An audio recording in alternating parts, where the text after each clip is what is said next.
It's my pleasure to introduce our second speaker today, Alfonso Layson.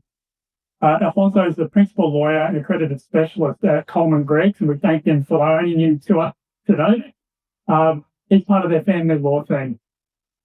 Alfonso's got more than 10 years' experience in family law, and his key practice strengths include advocacy, pre-nuptial binding, financial agreements, complex family matters, surrogacy, adoption, as well as Hague Convention matters. But Alfonso's also got significant experience acting as an independent children's lawyer. And it's one of the reasons why we want to have you on today, Alfonso. You're typically court appointed as an advocate for children. So you get to work with children in high risk situations or where there's high conflict, and when it's particularly high contentious parenting matters, including parental alienation.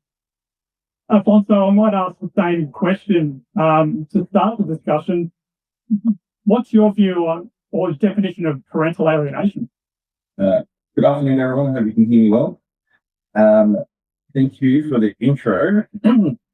As JD said, being a family lawyer as well as an ICL, I've seen and witnessed and understood the effects of parental alienation of family unit from the perspective of both the victim and the perpetrator. Please note that in my definition, I do not include the children as the perpetrator. It's the adult that's providing the care and guidance of that child in isolation of the other is who I would describe as the perpetrator. But from my experience, I would define parental alienation as basically the willful act of one parental figure to erase the relationship with the other parent. I broadened the definition to include grandparents and or relatives of children that have the care of a child in favor of a parent. I've had those matters happen before, grandparents or aunts or uncles.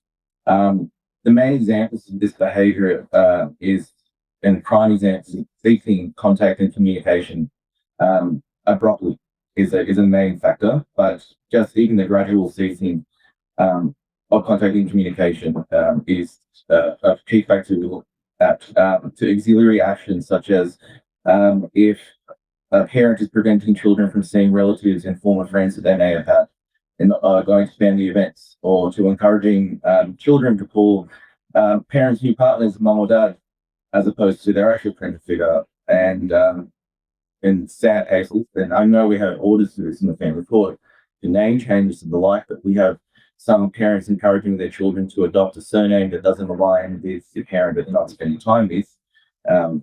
It's something that we see.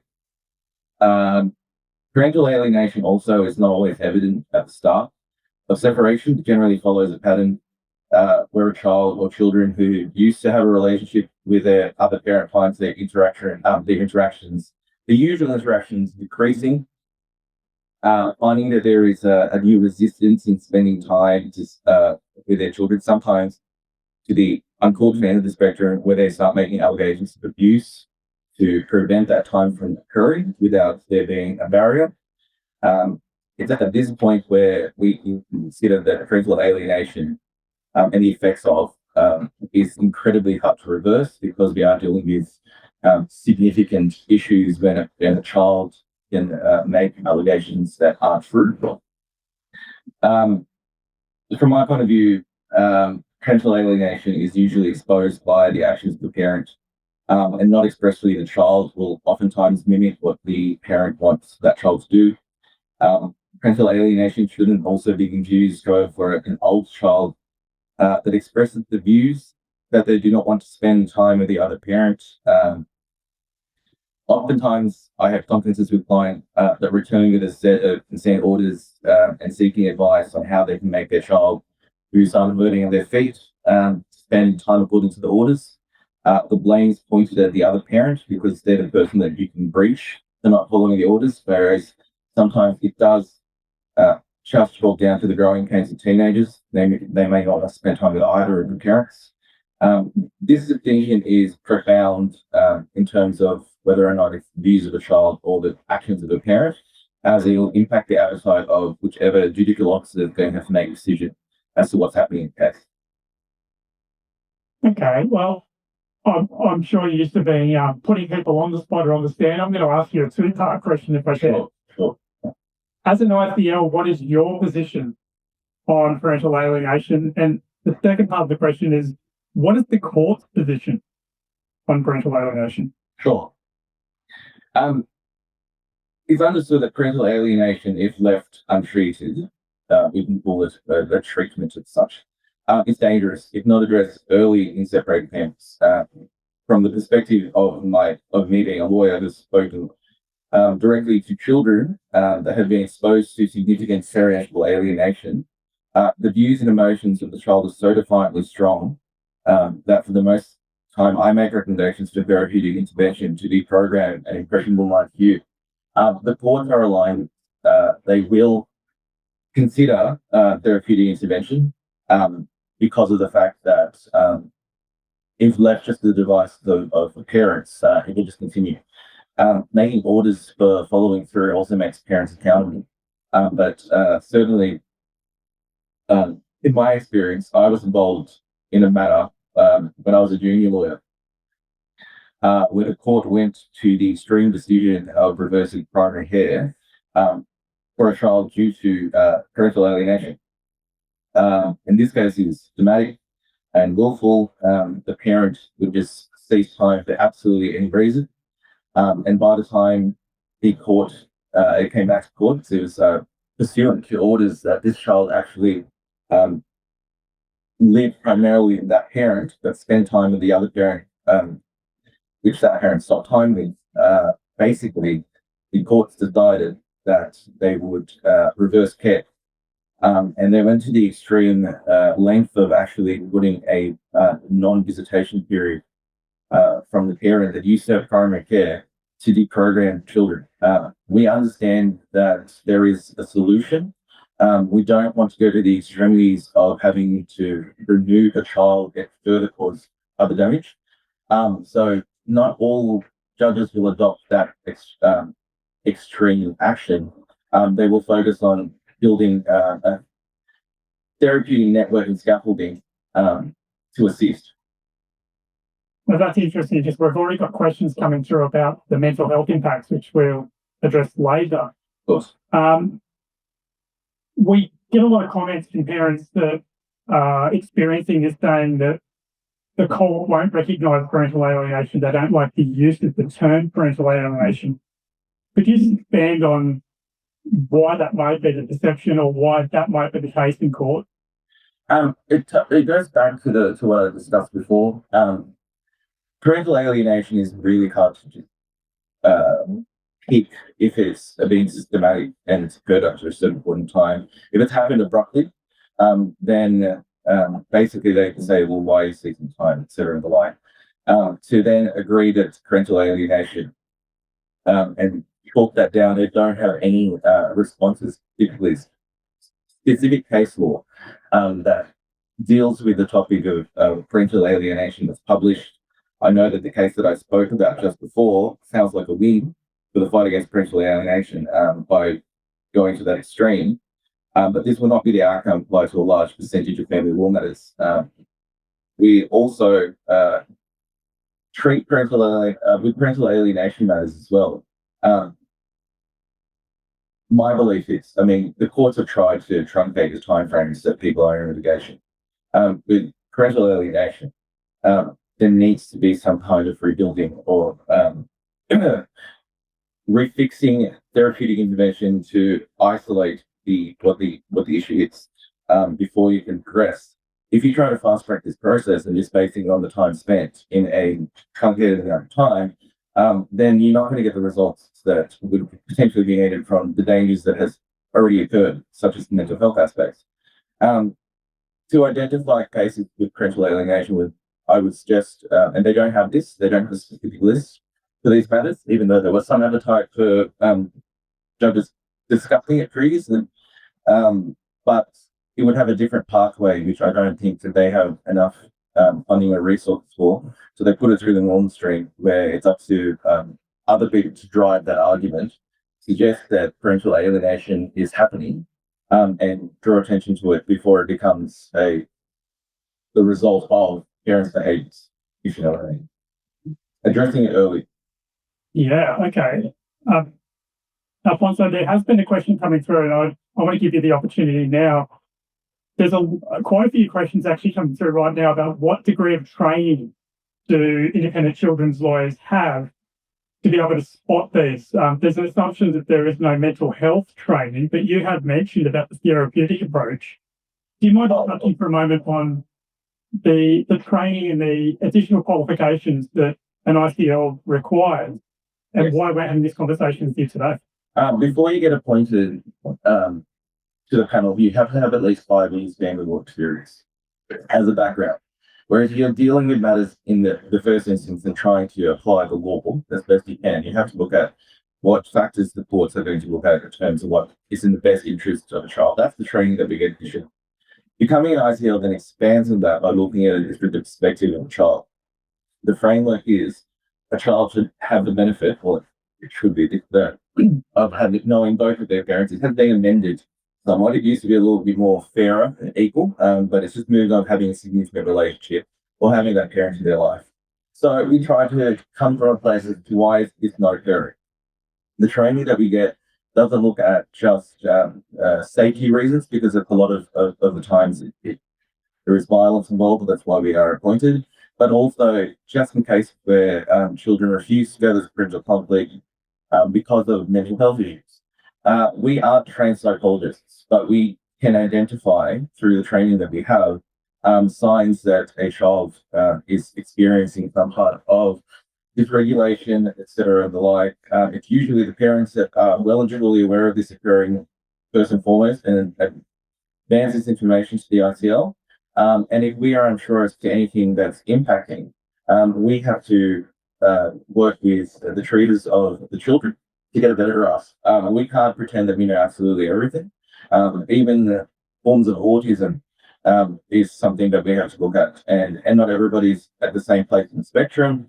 We have to understand why it's that aspect that's stopping a child from spending time.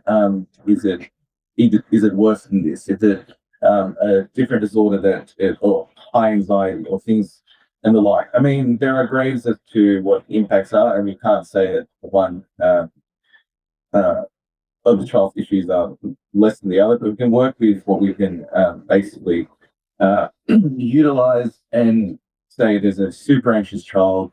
What steps are they taking to look at the anxiety? Is that impacting on the parenting? We look at therapeutic notes and then reports. Is it getting better? If it's not getting better, why is it not getting better?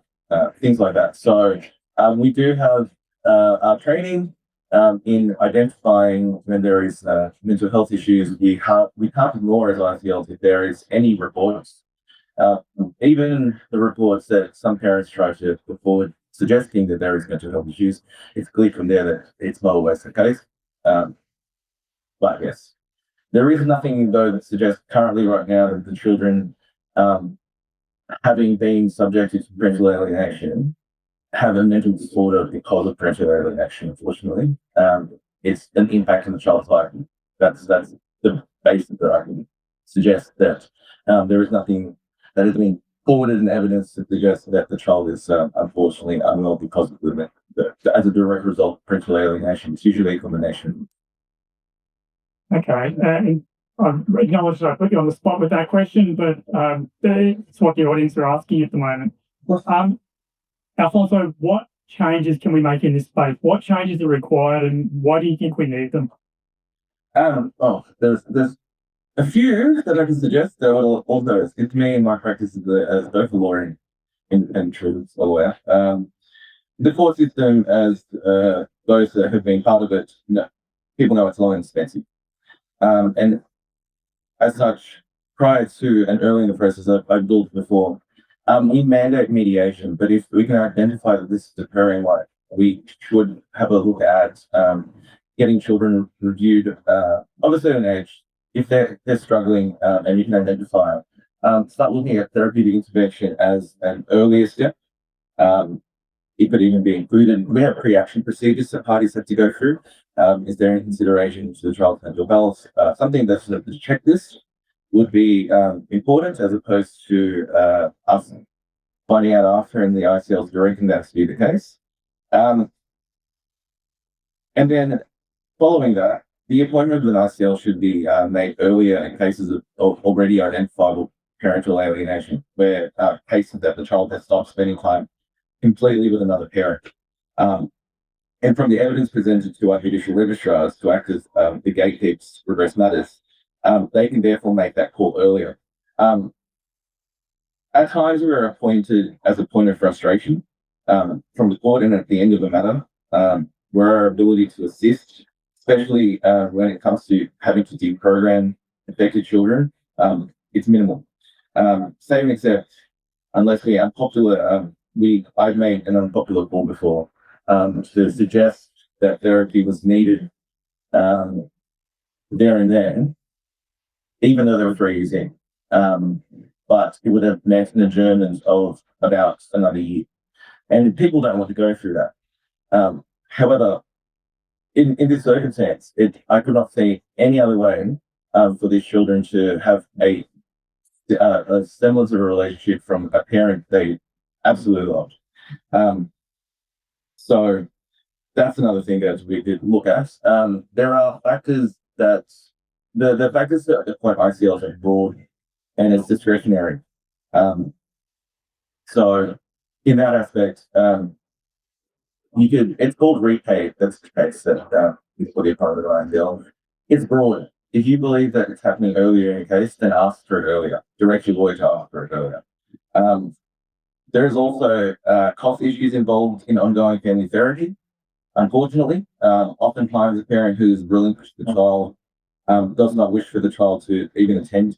The retained child does not wish for the child to even attend therapy, or let alone put towards something that they don't believe is going to be beneficial. You'll find resistance. You can get court orders for a parent to pay, but that's an expensive process. So therefore, greater funding in relation to therapeutic interventions. I know that there is a cap for those that are on Medicare for some of these, but sorry, I've written notes because I feel like there's a lot of changes written there.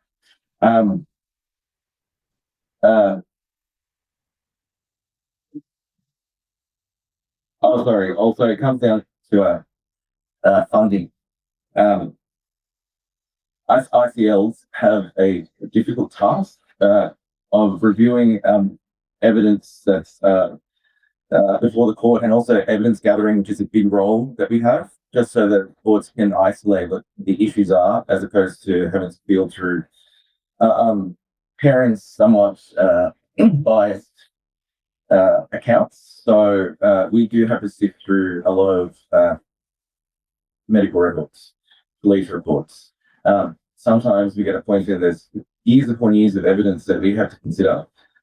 We get paid a government grant, which is limited in our preparation to this. And so it's not exactly a well-paying, glamorous job for a lot of lawyers. And the funding is capped, especially in longer matters, and the longer matters are where the funding needs to go a little more. So if there's a little bit more of an incentive for promising new ICLs, or a little bit more spending there, that would alleviate a lot of and I think some carers will find that in their cases, ICLs aren't doing much. It's not an excuse that it's because they don't get paid enough to do it. It's sometimes because they are just so limited with what they have in terms of resources that they have to wait and get more funding to issue some more subpoenas. I mean, all of that money comes from the government as opposed to the ICLs. So all legal ways paying for it. So I'm going to ask a personal question on the back of that, Alfonso. Yes. Why voluntarily become an ICL and advocate for the children in that space? It's so underpaid, it's tough on the resources. Why do people like yourself act as an ICL? For me personally, and doing divorce law, which is basically family law in a nutshell, you spend your time focusing on the separation of families. And it becomes a bit disillusioning. As JD said in my bio, I also focus on practices like adoption and surrogacy. So I'm not only assisting in the dissolution of relationships, which is needed, but I'm also assisting to create families and it's giving back. To me, working with children has been both sometimes it's been a blessing and a curse. It's really opened up my eyes in how I approach matters, knowing how an ICL look at things and the advice that I give to parents, because I have had that opportunity to speak directly to children, and they've told me what they want. And the most honest clients that I've ever met have been children. It's a rare case you get a completely honest standard walk life. Bless them, but children will tell you sometimes too much of the truth. And from that perspective, you can also tell the children aren't giving you the truth at all. And so for me, fixing a situation was important. It also allowed me to work closely with the court system and get to understand how the report writers, expert report writers work and deal with evidence. So it was professional development, but also a passion project for me to do it. It got to a point in my previous practice where I had half private and half ICL matters because I was luckily in a position where I was able to run a practice that way. But yeah, no, I enjoy the work, and that's why I advocate for looking at ways to assist.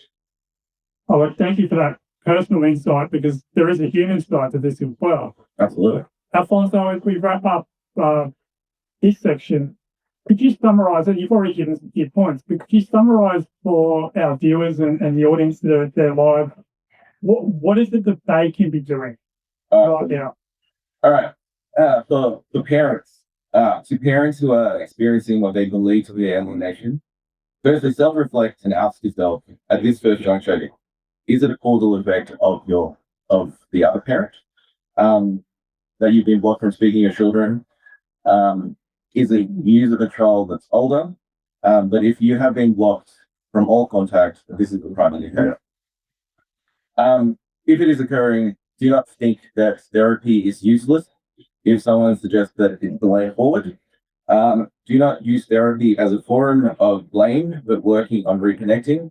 If it gets to that point, you have to understand that children will have a mixture of emotions, such as feeling incredibly guilty, especially if they followed along with a plot that they didn't want to be forced into, and any blame or guilt that it's not needed in that room. It's about reconnecting, right? Do not blame the other parent. Just listen. If it's frustrated, even if you are frustrated, do not try and control the flow of the process. If you are rebuilding with therapy and it's working, don't start demanding that there's more appointments. Work with therapists, okay? And very important, work with your ICL, not against, because the court is interested in our views. For practitioners, it's important to understand the impact of parental alienation on children and clients. Should be guided accordingly. If a parent is withholding a child for reasons that you deem unwarranted in reality, assess your client. Is there a serious risk issue, or is your client fueled by other motives? We've all had clients who see us right after a separation who want to be punitive because someone was cheating during the relationship and ended up breaking the family. And then they found out that, unfortunately, we have a no-fault jurisdiction, which does not impact on recovery settlement that they thought they would get more. And so then they start using the other things that they can just to be punishing such children. Understand if this is occurring. If your client is nearly seeking to punish and using children to obtain an end goal, and the advice should be is that an end goal should cease. You really see outcomes. Practitioners also work for your ICLs because the court is very interested in our views. And also, to just call out, if you have time and energy to assist in parenting matters and you have an interest in advancing the best interests of children, spending time with their parents, then you will make a lasting difference. It's not personal, but please, there is a shortage of ICLs that are dedicated to doing this, as opposed to people that are training in just a quick payday. Well, Alfonso, thank you so much for giving your time and giving us that insight. It's sparked a flurry of questions, which we're about to roll into. So I really appreciate that. And Stan, thank you in the room.